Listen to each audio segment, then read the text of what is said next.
Chapter 1 of Solo Leveling Ragnarok. We are introduced to the Outer Gods, also known as absolute beings that are omnipotent and have created countless universes since ancient times. These absolute beings become bored from endless repetition of creating souls, matter and laws, and come up with a way of enjoying the passage of time, which was observing war between their creations, and indulging in destroying their creations as well. But one absolute being was killed by its creations while observing the battles, and once the other absolute beings learned of this, they all shared a thought of which was to claim the power that was left behind. We are then shifted to a high school where we meet Sung Suho, who was sharing the news to his friends that he got accepted to Korean University of Arts, and was confronted by Lee Yun-chol, who claims that Suho was at fault for his failed takeover of the high school. And he suddenly attacks Suho, where he fails at first, but Suho countering it to find out that Yun-chol was not hurt from it. And we see that Yun-chol had awakened. We then skip to 2 years later when Suho is now a sophomore in college, where he sees a gate that is being raided by hunters, who have been in the dungeon for over 8 hours. We are then cut into Suho explaining the birth of gates 2 years ago and how it changed the world, and how it is a passageway to a dungeon that is full of monsters,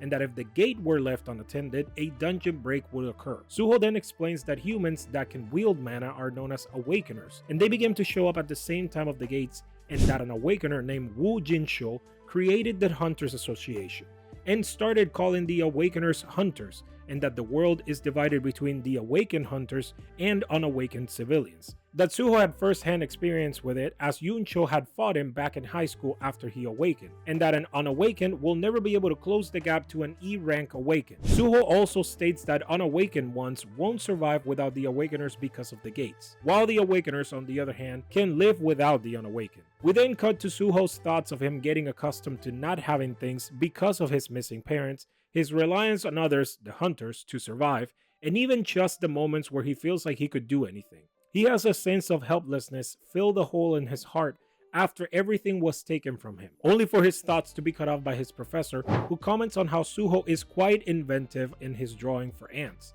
and that he should be called an ant person. Then we see that he has drawn Biro unconsciously, which he questions as to why he was drawing it. We then see the hunters led by King Jong-soo coming out of the gate, and that they have encountered a new type of monster that were humanoid and had blue eyes coming from their eyes and mouths, and that they had weak attacks, and that they are fine after getting scratched by them. They suddenly, Kim Jong-soo started to transform into that said monster and starts attacking people and his fellow hunters, which causes a panic among the bystanders who start fleeing. We are cut back to Suho in his classroom, where his fellow classmates are watching what is going on, and they see that everyone by the gate has become infected, and they start to run away, Suho noticing an infected hunter is flying to them from across another building. Once the infected enter the building, Suho runs away and leaves a classmate saying that he can't face the infected hunter and that he could only call for help, and he starts to think what his dad Jinwo would do. We suddenly see Suho return, attacking the infected with a fire extinguisher, and said that this is what his dad would do,